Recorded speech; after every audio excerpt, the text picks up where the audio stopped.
Shortly after Christmas, late at night, my phone rang, and it was a friend of mine of whom I hadn't heard in a long time. He sounded really concerned and wanted to talk about one of his friends. Let's call her Maria. Maria is 20 years old. She holds an EU passport, but is of Balkan origin. And just like me several years ago, just like many young people, was looking to build a better life for her in London. Her family told her that she had a cousin in London who could help her get a job and set up a new life there. And so she took off and went to London. And her cousin met her at the airport. He picked her up.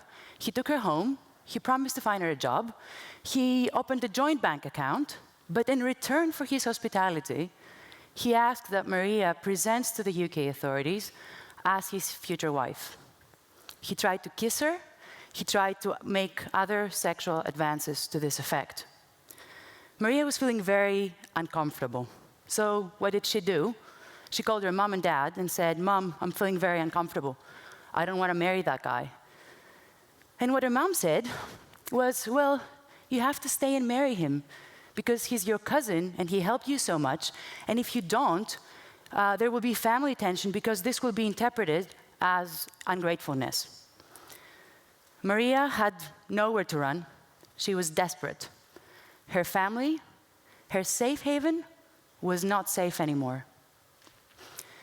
Maria's story made a big change and had a big impact in how I think about trafficking case in my very young career as a human rights lawyer and a trafficking lawyer. Because of three reasons, all of which I'm going to share with you today. Firstly, because it made me realize that trafficking can really happen to anyone in many forms and shapes. It's not just the girl working in a brothel at red light district, and it's not just the boy working at a makeshift cannabis factory. It's everyone. Secondly, and leading from the first fact, is that victims of trafficking are hidden and are hidden everywhere. The crime has a visible invisibility factor, which makes it especially tricky to identify. And thirdly, that's the hardest to deal with, is that trafficking is an organized crime and is linked with other forms of organized crime. And this means that any solution that we come up to trafficking must be in itself organized and systemic. I'm going to conclude with some thoughts on possible solutions that I would like to share with you. My first step in conceptualizing Maria's story was that trafficking is really the chameleon of crimes because of its very versatile nature.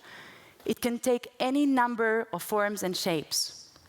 One of the most common misconceptions about trafficking in many European countries, in many countries around the world, is that trafficking is only sexual trafficking.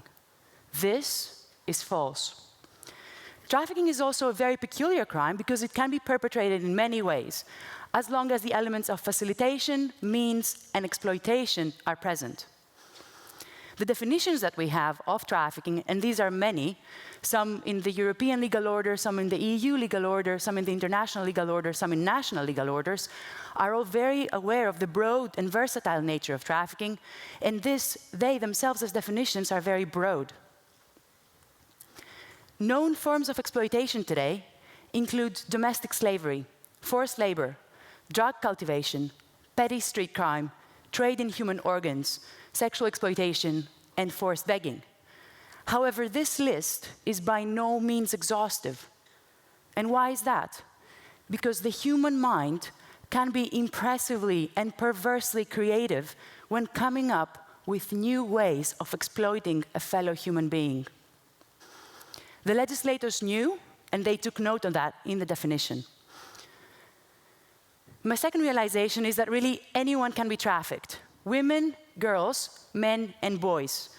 I remember reading a leaflet by an anti-trafficking organization which had the slogan written on its cover page, "Don't be trafficked."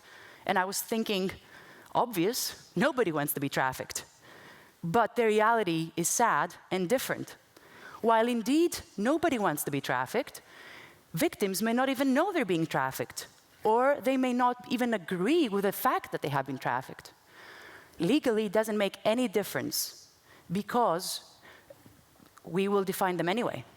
But it makes a big difference in the way that they are identified, the speed that they are identified, and in the speed that access help. When Maria came to me, she didn't shout, "Hey, look at me, I'm a victim of trafficking, help me." She didn't recognize herself as such. But she felt that something was wrong, and this is what we worked on. She was vulnerable. In some cases, the victim is so manipulated so as to think that the exploiter is exploiting them out of love. This is very easy to understand in Maria's case when the exploitation came from the people that she knew and trusted the most. Her family, her friends. It can equally be a partner or a boyfriend. And not only anyone can traffic, but also victims are hidden in plain sight, as if they're wearing an invisibility cloak. Think of Maria and her cousin walking down the street. Who can arrest Maria's cousin because he's walking hand in hand with a girl? No one. Why is that? Because being in the possession of a woman is not illegal per se. Victims of trafficking are there, hidden in plain sight, and can be leading normal lives like me and you, at least seemingly. They can be sitting next to me in a restaurant, they can be riding next to you on the bus, they can be painting my nails in a beauty salon and washing your car in a garage. They are there, they want to scream, but they can't. Maybe because their stories are too complex, or maybe because the only person they know and trust is the person who exploits them. Their chains are nowadays hidden, and so is their slavery. And this is why we call trafficking a form of modern slavery. My third realization was the hardest to come to terms with because it has to do with the magnitude of the problem. But in order to explain that, I first need to go through what makes a successful business in general. So what makes a successful business? First of all, it all starts with demand. A successful businessman always detects a gap in the market and tries to address it. And how will they address it? They will address it by creating a product with a unique selling point, low production costs, in order to beat the competition. If we take this simple business principle and we apply it to trafficking, what do we get? We get a product which moves itself. Maria, come, I'll find you a job. The product is also enormously profitable. The International Labour Organization released recent data showing that profits from trafficking worldwide range between $12 to $17 billion per year. The profits from one woman in prostitution are $100,000 per year. The profits from one child in forced begging is 100,000 euros per year. This makes trafficking an extremely lucrative, profitable crime. But then again, it all starts with demand, because this is what traffickers meet and adapt to. So the trafficker is going to scan the market and see what needs there are. So if a trafficker sees that there's a need for cheap hands in agricultural production, they're going to go off and hunt suitable men to fill this gap. And this explains why different forms of trafficking flourish in different countries. For example, trafficking for sham marriage and benefit fraud, as in Maria's case, it is much more likely to be encountered in the UK than in Greece, and it may not surprise you to find out that the Greek benefit system is not considered very attractive at the moment. On the prevention side, given the importance of demand in feeding the trafficking business, it comes as a natural conclusion that the European legislative framework is very strong in imposing obligation on states to adopt measures to discourage demand and to discourage any action which may lead to exploitation of any human being, and especially women and girls.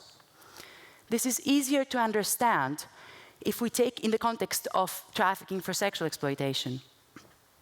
It is true that commodification of female bodies constitutes a very well-known pull factor for trafficking for this particular purpose. Therefore, if we recognize that demand is indiscriminate and that sexual exploitation and prostitution are intrinsically linked, then with no demand for sexual services, there will be no demand for sexual exploitation. This is the argument for the Swedish model and for making the purchase of sex illegal to reduce the drive for trafficking. But why am I explaining all that? Definitely not to convince you all to become traffickers and that trafficking is a great business and that you should all get one. The point I want to highlight here is that trafficking is a very complex and organized problem, and we cannot deal with it without an equally complex solution.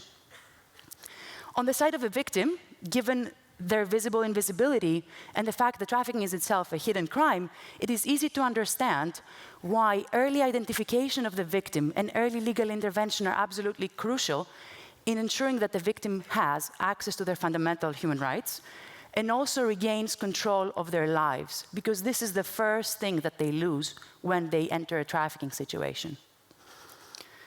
The International Labour Organization and the United Nations Office on Drugs and Crime, they've made a great step into this direction by developing a set of indicators which frontline responders, professionals that come directly to contact with victims of trafficking, can use to identify victims. So this is a great tool that we have at our disposal.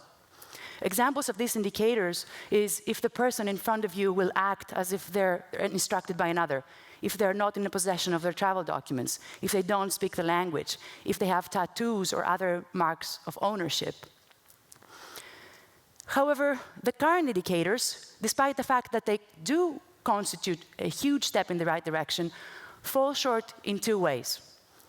The first way is that these indicators are mainly addressed to people who will already come to contact with victims of trafficking in their professional trajectory, for example, immigration officials. But this leaves out normal people like you and me who are just as likely to encounter a victim of trafficking as they walk down the street. The second problem with the current indicators is that they come in a bit too late. This means that they come in handy only when the victim has already sought some kind of help, or importantly, when the victim has already suffered some kind of abuse. This is too late.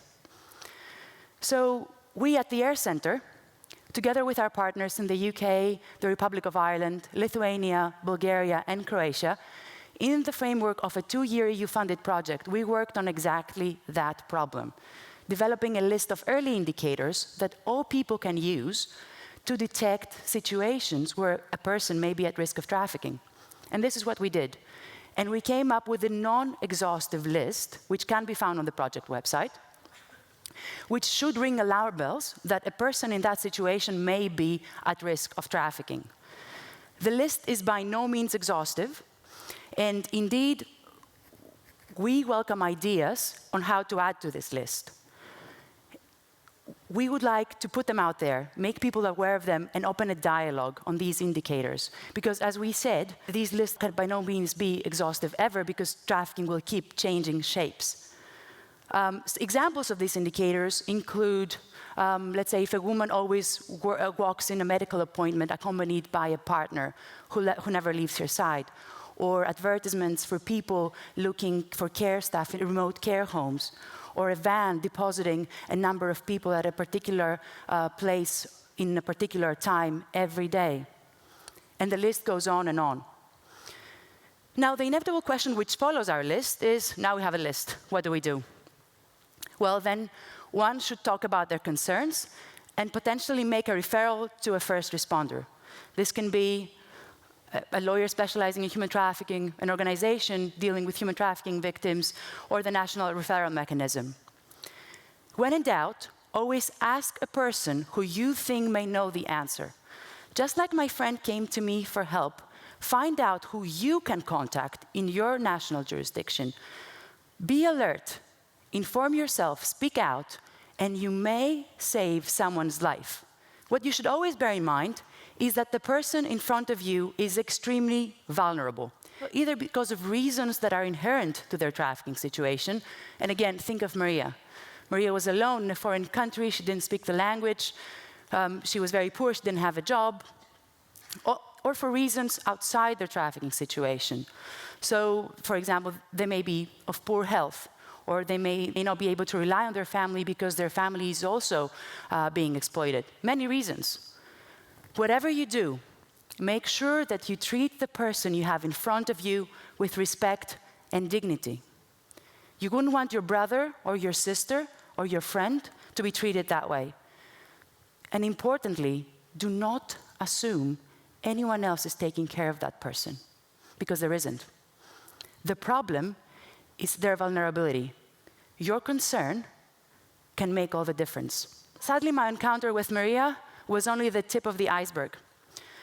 Even though victims of trafficking are very hard to quantify, for every Maria out there, there's another 30,000 people on a European level, and another 21 million people victims of trafficking and exploitation worldwide.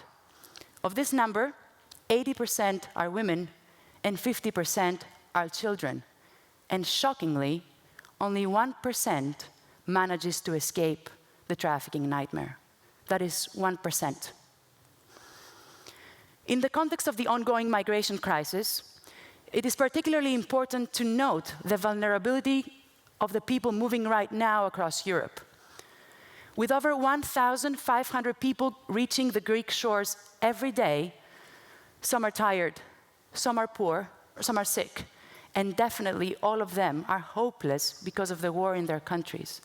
It comes as no surprise that some of them may already have been or are going to be victims of trafficking. And without early identification and early legal intervention, they will not be able to access the rights to which they are entitled under European law.